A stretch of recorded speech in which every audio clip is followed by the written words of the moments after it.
SP को आम सीधा सड़क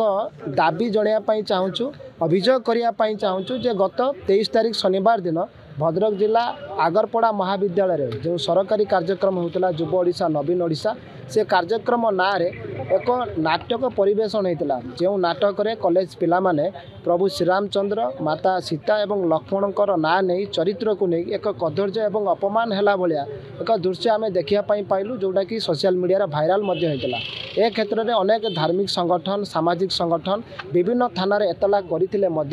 जिला पुलिस प्रशासन पक्षर एपर्यंत कौन पदक्षेप निगला ना आम सीधा सड़क पुलिस प्रशासन को प्रश्न करने चाहूँ आपण मान जरिया जे आ कौ प्रकार अपमान होते आपण मैंने कार्यानुष्ठान नापी चेष्टा करते जो समग्र विश्व प्रभु श्रीरामचंद्र गुणगान करुच्ची जो समय आम राम मंदिर प्रतिष्ठा करने जाऊँगी से एक समय भद्रक भली एक जिले में प्रभु श्रीरामचंद्र को कदर्य करा जाउची नाटक परिवेशन ना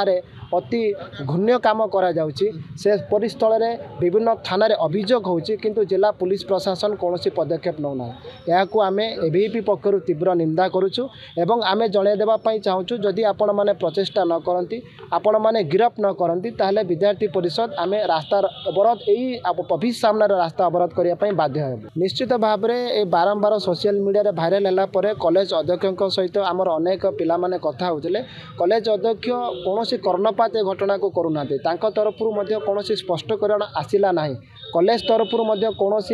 गोटे निष्पत्ति निगला ना जे घटना संबंध में से कौन आम मान सूचना देवे आम मैंने निंदा करुचु जे शिक्षानुष्ठान रे कम से कम धार्मिक भावना को क्षुब्ध है भाई कौन